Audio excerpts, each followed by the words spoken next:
Hey, Eric again, Valley Forged. Actually, as I told you, I got the Atomstack A10 Pro. This is also called the X7 Pro, and it is a 10 watt diode laser. I'll tell you the things I do like about this laser and some of the things that I don't. So let's check it out. Now, as you can see in my last video, I got the Genmitsu LC40, and that's a 5.5 watt, and this here is 10 watts. So obviously, power-wise, it's so much better. I mean, it's just a lot. I can run it at a lot lower power to get things done. It's more consistent because I can afford to, you know, run it a little bit hotter to make sure that it gets the cut, right?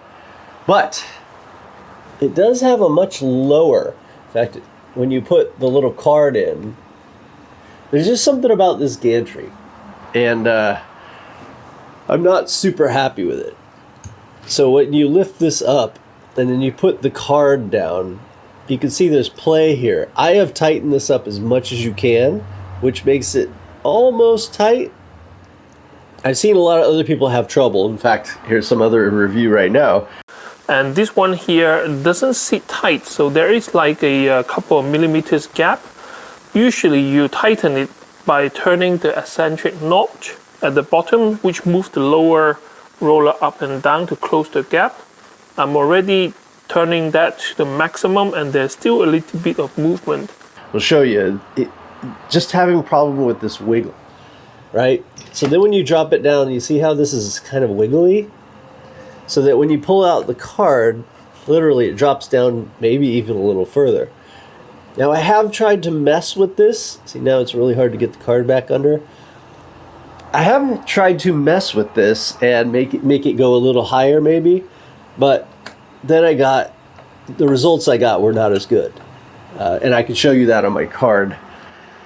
I may still do that because one of the problems that I'm running into, and this wouldn't be a problem if you're doing engraving or just cutting big things, but I like to cut these intricate designs, which I have cut on many, many lasers. And I've used the Genmitsu. It has a little bit of a higher, see, here's the thickness that you get, and it literally stays there. I mean, when you click it, there's no movement. It's just 100% done. So I never had to worry about parts.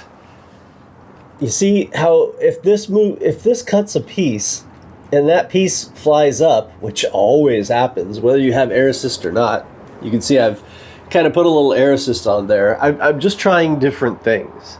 But even without the air assist, this is without any air assist, you can see some of the parts will fall down crooked or whatever, and they'll point up, and that's going to hit the side of this. And as you can see my results here, when it hits right there, it throws off the whole machine, and then literally you just wasted a piece of wood. And wood isn't cheap these days. Sorry about that noise. So you can see I did it again here, and I was almost done. I was so happy. Oh, it's finished. It's gonna work. Bam. Little piece gets stuck up, and then bam, you've lost another piece. So it's a bit frustrating. It's just so low, and maybe they're doing this for safety so that, you know, your eyes don't see the laser or whatever. But in the end, if you want to cut little details like this, it makes it extremely hard. And as I said in my video of the Genmitsu, the Atomstack, it's just a lot harder to put together. It's just less intuitive. It feels like they just didn't put the time and effort into creating it that maybe they should have. You know, there's a lot of really neat things about it. And like, again, I love the way that it works when it's working correctly.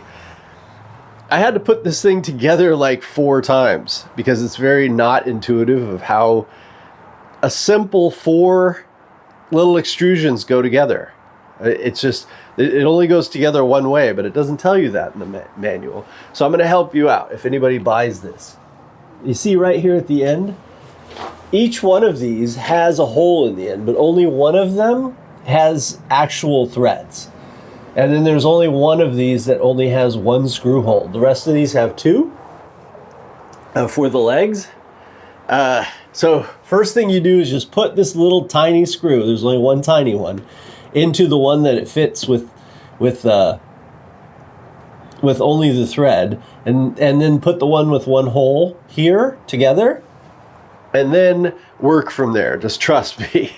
I think there's like 16 possible ways or something you could put this together, and I got 4 of them wrong. It was very frustrating. Because the instructions aren't super clear. In fact, mine did not even come with any Wi-Fi instructions. Now this has Wi-Fi, and it's part of the reason I bought it. There are instructions online about Wi-Fi. They're not that great, but I'm going to try that. I will make a video on it. There are a few people who have made videos on it. The things I'm happy about is, for the price, it is really good, right? This thing does amazing work for the amount of money you pay. It's cheaper than the other options out there, like the X1, X-Tool. It's, you know, somebody's got to pay for that advertising, right? So it's going to be a couple $100 at least more expensive than this one. So if you know what you're doing and you like things that maybe, hey, this is something I could probably expand on my own because it's very simple, then that would be good. I mean, you want to, but if you want something that's polished right out of the box, I don't know if I would recommend this, because literally the Jinmitsu, although not as capable, was so much easier to put together. It was so much more just polished. This the way the cable management works, it's just so nice instead of having this everywhere. Now I see on the new X20, their 20 watt, they did put a different cross beam on it, and it seems to be much better. So we'll go with that, but I still see that I think we're going to have problems with that height. And I'd like to know, is anybody else having that difficulty?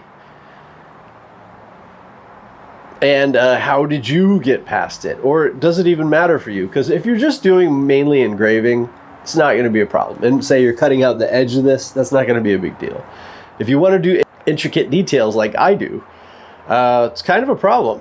And anybody out there with a X-Tool, can you say, is it doing the same thing? It seems to be a little higher, which I think is all that matters. This is only a little higher, but I never had that happen. Not once. Any time that I've cut out so many things, I've never once had it stop because it hit the bottom of the laser. So, and this happened twice in a row, and I've only had this thing for one day. So that is something to pay attention to. Now, does it do beautiful work? When it does work, I mean, look at that. That is really nice. Sorry about that car taking off, but that's really nice. I think it did a great job. One pass. Look, there's no charring on the front, which is, you know, this is gluing to something, so I don't care if there's a little charring on the back. But that is gorgeous. So if I can get this to work right somehow, I'd be very happy with it, because I've kind of fixed all the little quirks, and I got to get the Wi-Fi going. Because you can see I work inside right here, so I'm watching it from the inside of my house. It's perfect. I mean, come on. I've got a ventilated area here, and everything just works out so well. So with Wi-Fi, this is going to be great. So let me show you real quick. You see, this one here was cut out by the Jinmitsu 100%. And it turned out great, but it did take me quite a few because some of them didn't cut all the way through. So that's why I decided to get the Atomstack. And as you can see here, it does a so much better job. Here, the bottom is the Jinmitsu. And you can see it just doesn't, it's not for cutting. And diode lasers in general are not made for cutting. That's not their thing. But I like to do a lot of cutting. I like to do engraving. I mean, just simple engraves and then cuts. So all these three are from the Atomstack.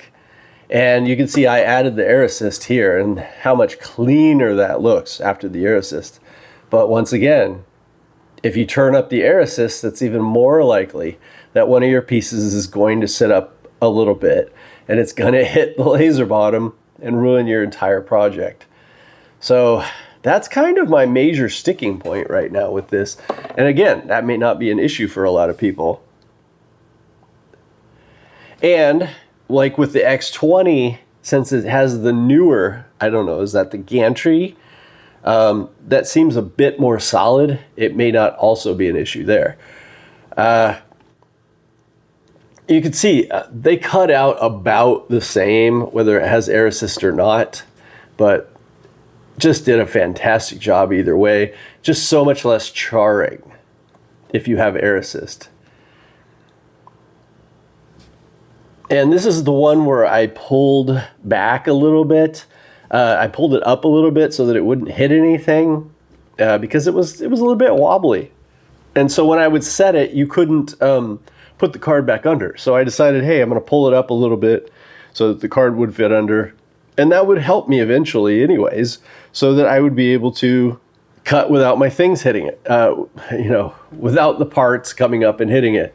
So this would be ideal if it worked. But as you can see, I didn't get near the cut through and it left a lot more char. Now this is without air assist, but once again, I'm not sure I could use air assist if I'm doing cutting here. So I know I've belabored the point there. It's just kind of frustrating right now because it's just happening, and I'm making a clock that looks similar to this but has numbers, a little different. And I'd really love to get it done today, but unless I can figure out this issue, it's not going to happen. But again, the cutting that it does do, fantastic. It meets all of my needs. It actually is better than what I need. It's very, very good. So if you're thinking about getting Atomstack and you're doing mostly engraving, I would highly recommend it. And if you know a little bit about these type of machines and putting them together. Software-wise, it has been wonderful. It was easy. I plugged it in. It worked the very first time. We'll see about getting Wi-Fi. I'd say just putting it together was less fun than I had with the Jinmitsu.